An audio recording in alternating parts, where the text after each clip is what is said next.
Bismillahirrahmanirrahim. Assalamualaikum warahmatullahi wabarakatuh. Selamat pagi anak-anakku semua, siswa-siswi kelas 4. Bagaimana kabarnya hari ini? Semoga selalu dalam keadaan sehat ya. Dan tentunya tetap mematuhi protokol kesehatan dengan selalu rajin mencuci tangan, kemudian menggunakan masker apabila keluar dari rumah, serta menjaga jarak, dan diusahakan kalau tidak ada keperluan yang sangat penting tidak usah untuk keluar rumah atau bepergian. Anak-anakku sekalian, pada pagi hari ini kita akan belajar masih di tema 6 cita-citaku ya, subtema 3 tentang giat berusaha meraih cita-cita. Dan sebelum belajar, marilah kita berdoa terlebih dahulu agar diberikan kemudahan dan kelancaran dalam kita belajar. Berdoa menurut agama dan kepercayaan masing-masing, mulai. Berdoa selesai. Oke, anak-anakku sekalian ya, pagi hari ini kita akan belajar untuk muatan pelajaran PKN ya di tema 6 subtema 3. Nah, yang mana untuk muatan pelajaran PKN yang akan kita pelajari hari ini adalah tentang yang pertama, keberagaman agama di Indonesia. Kemudian yang kedua, mengelompokkan hari besar keagamaan. Dan yang ketiga adalah keragaman tradisi perayaan hari besar keagamaan. Oke, langsung saja kita mulai untuk materi yang pertama, yaitu keberagaman agama di Indonesia. Masyarakat Indonesia itu terdiri atas pemeluk agama yang berbeda-beda ya. Umat beragama pada masing-masing agama itu memerlukan tempat ibadah untuk memenuhi kebutuhan keimanan mereka.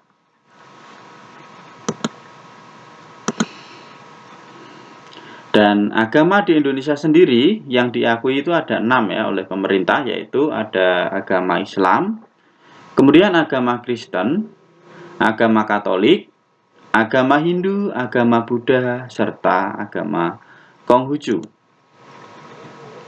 Meskipun terdapat keragaman agama di Indonesia, kita harus saling menghargai dan mendukung agar tercipta kerukunan ya.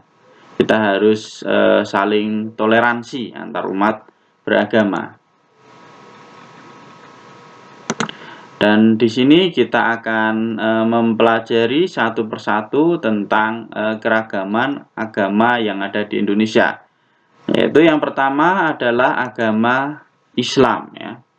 Kita lihat di sini ya, ini adalah gambar masjid. Masjid itu adalah tempat ibadah umat beragama Islam ya. Jadi tempat ibadahnya adalah masjid. Kemudian kitab suci umat Islam itu adalah Al-Quran. Dan kegiatan keagamaan ya, diantaranya ya sebagai umat Islam atau biasa disebut sebagai Muslim itu harus menjalankan sholat 5 waktu yang merupakan kewajiban. Kemudian selain itu ada sholat tarawih. Sholat tarawih ini dilaksanakan biasanya pada bulan Ramadan atau bulan puasa. Kemudian ada juga sholat Idul Fitri, biasanya setelah puasa selama 1 bulan itu ada sholat sunnah yang namanya sholat Idul Fitri ya, biasanya dilaksanakan pagi hari ya. Kemudian ada juga sholat Idul Adha ya, sholat Idul Adha itu dilaksanakan pada hari kurban ya. Jadi sebelum penyembelihan hewan biasanya diadakan yang namanya sholat Idul Adha, itu untuk agama Islam. Kemudian yang selanjutnya ini ada agama Kristen ya, agama Kristen dan Katolik ya. Ini tempat ibadahnya adalah di gereja ya. Kemudian ya ini bentuk gereja ya. Kemudian kitab suci agama Kristen dan Katolik itu adalah Alkitab. Sedangkan kegiatan keagamaan itu ada Paskah ya. Kemudian ada Natal. Natal itu adalah hari kelahiran ya Yesus ya. Kemudian ada Kamis Putih, Jumat Agung, dan juga ada Sabtu Suci. Kemudian selanjutnya agama Hindu ya, kita lihat di sini ya. Agama Hindu kalau kita bermain atau pernah berkunjung ke Bali ya, kita banyak melihat bangunan seperti ini ya. Ini adalah tempat ibadah agama Hindu yaitu pura. Ini namanya adalah pura ya. Kemudian kitab suci agama Hindu adalah Weda dan kegiatan keagamanya diantaranya ada Puja Trisandya, kemudian ada Puja Surya Sewana, ada Yajna, kemudian perayaan hari raya keagamaan lainnya ya, itu untuk agama Hindu ya. Kemudian selanjutnya ada agama Buddha. Ya, agama Buddha itu tempat ibadahnya adalah, nah kalau kita lihat ini adalah wihara ya, wihara. Kalau di kota Semarang itu mungkin anak-anak sekalian ya yang di Watugong itu juga ada wihara ya, bentuknya seperti ini ya. Itu adalah tempat ibadah agama Buddha ya. Kemudian kitab suci agama Buddha yaitu Tripitaka dan kegiatan keagamannya ada puja bakti, kemudian meditasi, perayaan hari besar keagamaan lainnya ya. Selanjutnya, nah ini anak-anak sekalian mungkin pernah ke sini ya. Ini adalah Sampokong atau kelenteng Sampokong ya. Kelenteng Sampokong itu merupakan tempat ibadah agama Konghucu ya, pemeluk Konghucu ya. Agama yang selanjutnya adalah Konghucu ya. Tempat ibadahnya di kelenteng ya. Kemudian ini kitab sucinya adalah Sisu Wujing ya.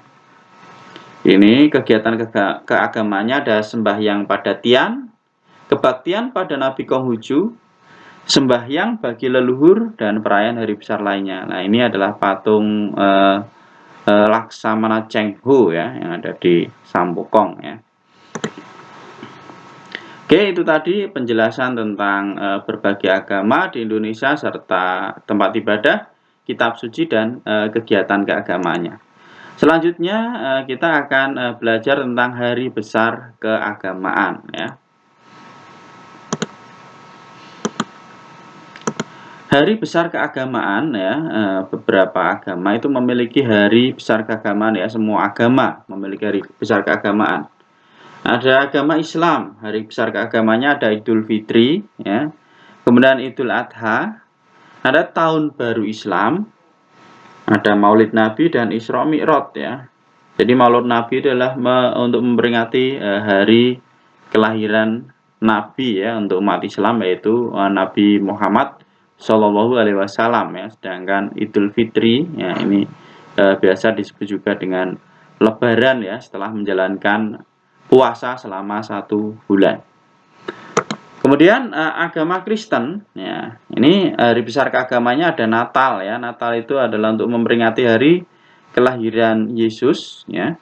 Kemudian ada Paskah, ada Jumat Agung, dan juga kenaikan Isa Al-Masih. Demikian juga untuk agama Katolik ya, ini yang bersama dengan Kristen ya. Hari besar keagamanya juga ada Natal, ada Paskah, Jumat Agung, dan juga kenaikan Isa Al-Masih. Lalu bagaimana untuk hari besar keagamaan untuk agama Hindu? Agama Hindu itu ada Nyepi ya, Nyepi ya. Kalau di Bali itu kalau ada hari raya Nyepi, semua aktivitas dihentikan ya selama 1 hari, bahkan penerbangan pun dihentikan untuk masuk ke Bali ya. Jadi suasana benar-benar hening.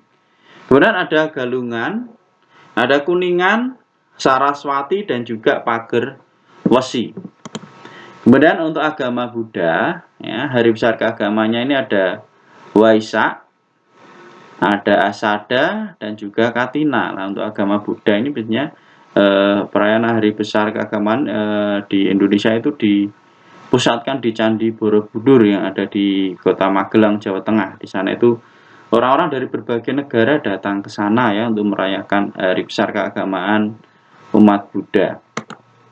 Selanjutnya ada Konghucu ya, hari besar keagamanya ada Imlek dan juga Cap Gomeh. Biasanya kalau Imlek dan juga Cap Gomeh ini hujan ya. Itu untuk hari besar keagamaan agama-agama yang ada di Indonesia. Selanjutnya tentang keragaman tradisi perayaan hari besar keagamaan ya. Keragaman tradisi perayaan hari besar keagamaan. Jadi setiap agama itu memiliki hari besar masing-masing ya. Tadi agama Islam ya memiliki tradisi Idul Fitri ya. Biasanya untuk merayakan Idul Fitri itu orang-orang yang merantau atau bekerja di mana pulang ya. Istilahnya adalah mudik ya untuk bertemu keluarga ya. Jadi setiap agama memiliki hari besar masing-masing ya. Demikian juga untuk agama Kristen itu ada Natal. Natal itu juga waktu untuk berkumpul juga ya dengan anggota keluarga. Nah, perayaan hari besar keagamaan itu memiliki makna penting bagi pemeluk agama yang merayakannya. Untuk itu kita harus menghargai dan menghormati teman atau tetangga yang sedang merayakan hari besar keagamaan. Oke ya, mungkin itu untuk pembelajaran hari ini ya anak-anakku semua, siswa-siswi kelas 4 ya. Silahkan kalau ada pertanyaan bisa langsung menghubungi Bapak ya. Mungkin bisa melalui WA atau apa yang bisa dikomunikasikan. Terima kasih ya sudah belajar untuk hari ini. Jangan lupa untuk selalu berdoa agar diberikan kemudahan dan kelancaran serta tetap mematuhi protokol kesehatan. Dan untuk lebih memahami materi yang sudah kita pelajari hari ini ya, seperti biasa Bapak berikan latihan soal untuk dikerjakan hari ini. Nah, ini adalah latihan soal yang bisa dikerjakan anak-anak sekalian ya. Nomor 1, ada berapa jumlah agama yang diakui di Indonesia? Ya, nanti kalau anak-anak semua sudah menyimak tadi pasti tahu ya jumlah agama yang diakui di Indonesia itu ada berapa. Kemudian yang kedua, sebutkan 2 hari besar keagamaan umat Hindu. Ya, tadi juga sudah ada di penjelasan materi. Yang ketiga, sikap apa saja yang harus diterapkan dengan adanya keberagaman suku bangsa? Nah, tadi diterangkan ya. Kira-kira dengan adanya keberagaman suku bangsa, suku agama, keberagaman agama ya ini harusnya. Sikap apa saja harus diterapkan dengan adanya keberagaman agama. Maaf ya ini tidak ada kata sukunya harusnya. Jadi sikap apa saja yang harus diterapkan dengan adanya keberagaman agama. Ya ini sukunya tidak ada. Maaf itu salah tulis ya. Kemudian yang keempat, sebutkan kegiatan keagamaan agama Konghucu ya. Kegiatan keagamanya apa aja tadi ada ya di penjelasan kegiatan keagamanya ada apa dan juga apa ya.